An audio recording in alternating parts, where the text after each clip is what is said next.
liberty and celebrate with a passionate patriotism that recalls the triumphs of the 1984 Olympic Games in Los Angeles, where U.S. gymnasts were draped in gold.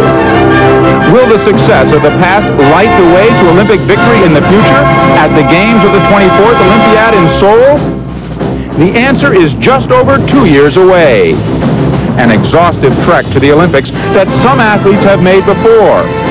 Others are blazing the way for the first time on a journey through success and struggle, determination and doubt, driven by a dream. As America's gymnastics stars gather in Indianapolis, Indiana for the United States Gymnastics Championships. Today on NBC Sports World.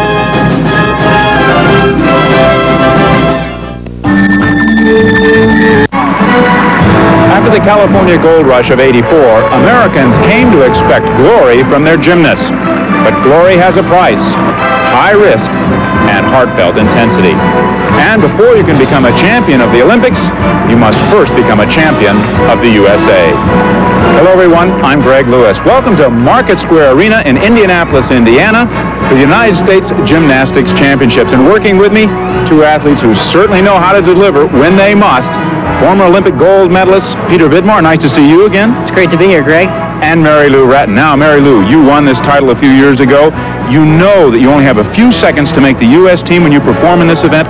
How do you make sure you're going to do your best? Well, Greg, I think for me it was the long hours and the hard work I put in before the competition, making sure I was right at my peak when I got here.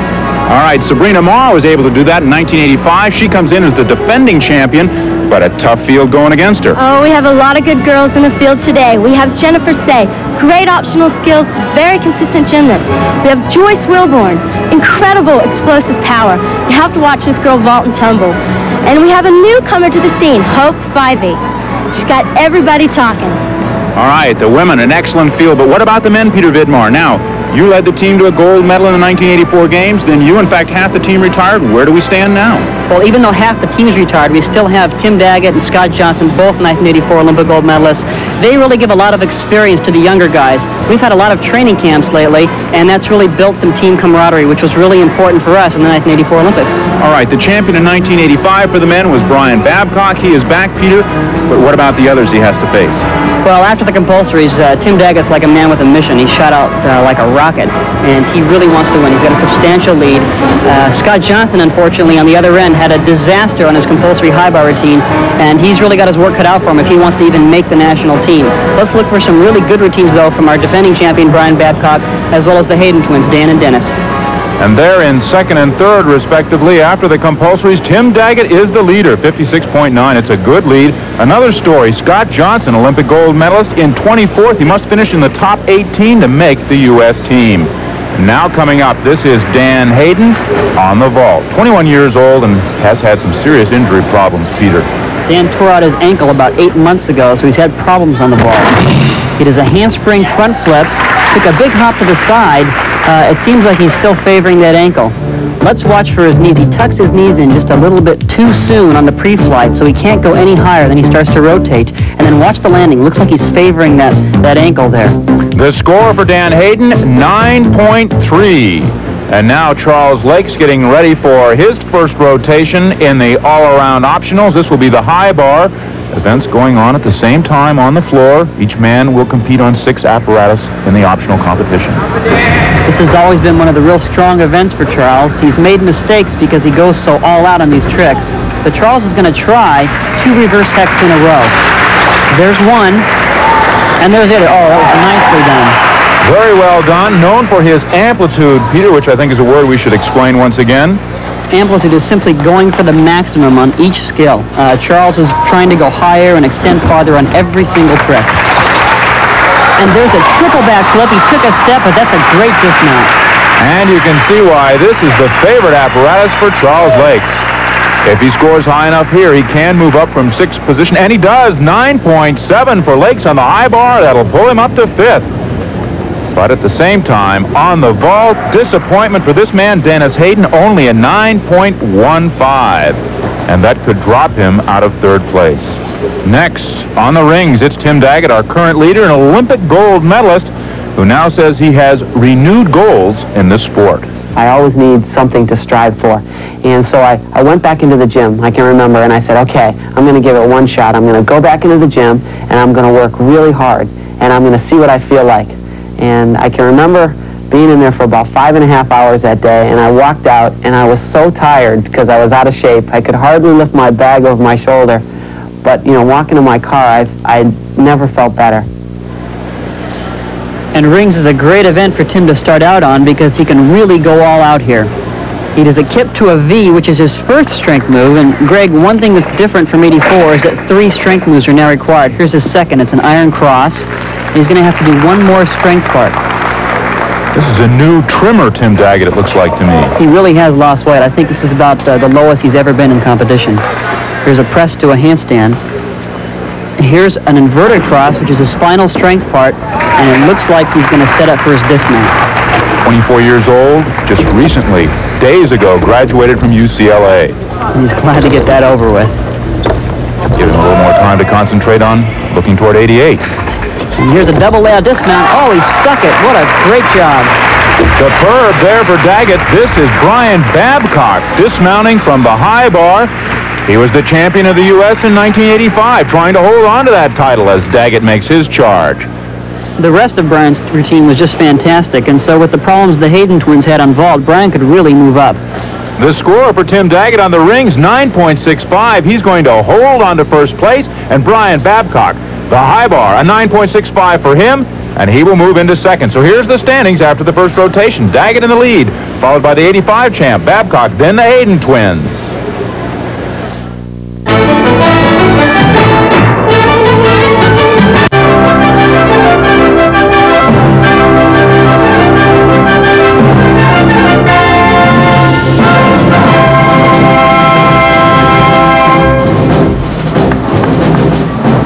Welcome back to the McDonald's United States Gymnastics Championships. We're in warm-up for rotation number 3 right now, but in the second rotation, there was a costly performance on the parallel bars right here. Let's take a look back at it.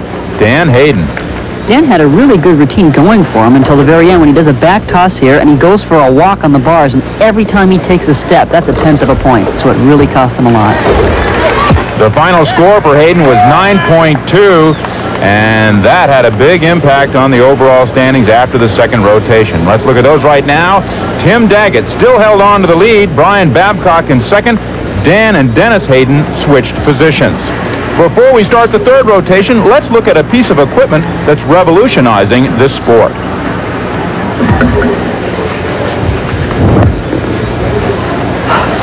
One of the questions that we get asked the most is, how do you hold on to the still rings for the horizontal bar?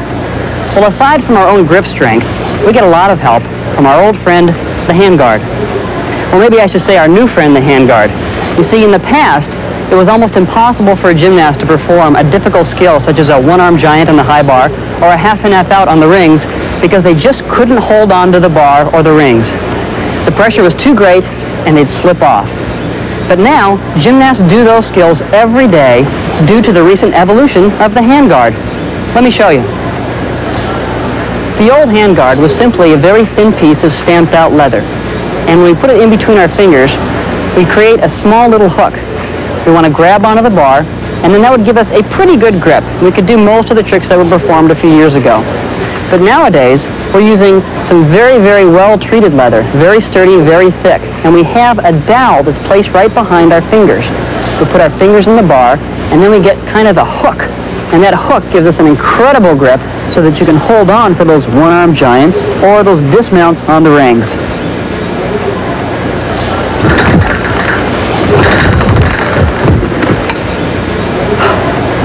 So you can see, these handguards have made a big difference in the level of skills being performed today. And they give a lot of much-needed confidence to a gymnast that's not in the greatest of shape. Oh, Peter Vidmar, if I could only be in the bad shape that you're in. Dan Hayden now, ready for the high bar. The third rotation begins, and he's got to make up some ground. Bad performances in the vault and parallel bars. And this is the place for Dan to do it. He does a crazy trick called a Kovacs. There it is. It's a double backflip over the bar. He caught the bar. That was great. I have never seen that before. Well, as you can see, he really needs a good grip to catch that bar, and I'm sure the new handguards make a difference for him. He's going to get ready for his dismount, which is similar to the Kovacs, but he just goes up and over the bar with a full turn. And there it is. Oh, that was a perfect landing. That was a great set. That'll move him up. A brilliant routine. Let's look at that again. This is his dismount. He does the same trick, but with a full twist, and he opens up just perfectly to stick the landing. Dan Hayden scored 9.8. A stunning routine. Next, Scott Johnson, a concerned look for this 84 gold medalist. In the compulsories, a miserable high bar performance dropped him to 24th. He's fighting for his life on the team. To make up 2.5 points to put yourself back up into the top 6 or in that top position, it's nearly impossible. It would take a miracle. So when I jumped off the high bar, I was like, boy, what am I going to do now? I'm out of it. I said, I can't even, I can't make another break, not even a minor break. I have to be perfect from now on. And the pressure just shot sky high after that. Scott Johnson on the rings, and can he deal with that pressure, Peter Vidmar? Can he deliver now when he must? Well, he's going to have to. Rings is just about his best event, and if there's any place he's going to move up, he's going to have to do it now. He's done his 2 strength parts so far. Did a beautiful cross. Now he's going to press to a handstand. Scott's generally very steady on the rings. Giant. So far, so good.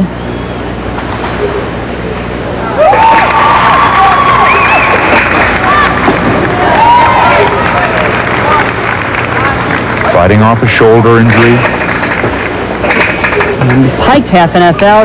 Little hop. That was a great set for Scott, and he needed it. And now the anxiety waiting for the scores. Only the top 18 performers here will make the U.S. team the score. 9.7. He's in 18th right now. A moment of relief. But Peter, he can't afford to make a mistake as we continue on. This is Dennis Hayden, next on the high bar. Recently dropped out of school to prepare to fulfill his Olympic dream of beating the Russians. The Russians are in the gym 6 hours a day, 2 hours in the morning, 4 to 5 hours, in the afternoon. And that's the commitment me and Dana are going to take. We're going to take on the Russians together. I noticed that in warm-ups, Dennis did 2 reverse hex, and let's just see if he does it now in this routine. There's a wrong way stalter, and here's another stalter. Now he's going to set up for the 2 reverse hex. There's one. And there's the other. Good job. Dan and Dennis Hayden competing in the same group as we move through the rotations, and being together gives them extra energy, it seems. It really does. I think it's really nice to be able to have someone that you train with every day with you in competition. Now he's going to set up for his dismount. Beautiful in-bar stalter. That's a pretty trick. Great upper body strength on the Haydens. This is Dennis, the dismount. He stuck the dismount, but that was just a double tuck. That's a very weak dismount. I think because of the knee problems that he has, he didn't do a more difficult one. Their brothers congratulating one another here. The score, 9.55 for Dennis Hayden.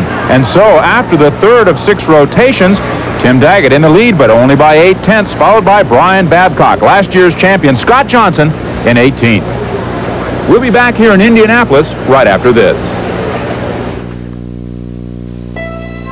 To America's best as they look to Australia. Welcome back to Indianapolis and the United States Gymnastics Championships. Greg Lewis along with Peter Vidmar and Mary Lou Retton. In the 4th rotation, there was no change in the standings. Tim Daggett still out in front, followed by Brian Babcock and the Hayden twins.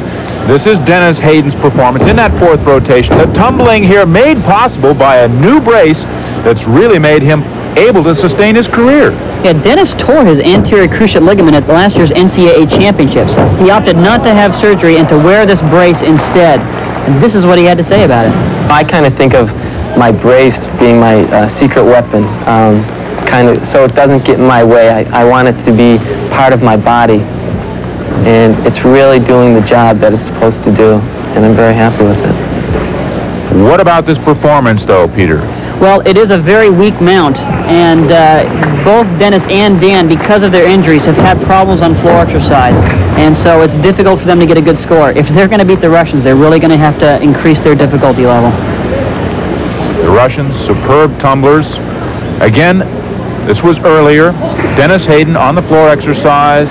And Dennis also did a very weak dismount. It's simply a round-off back handspring layout full twist. And Dennis received a very generous 9.5 for that routine.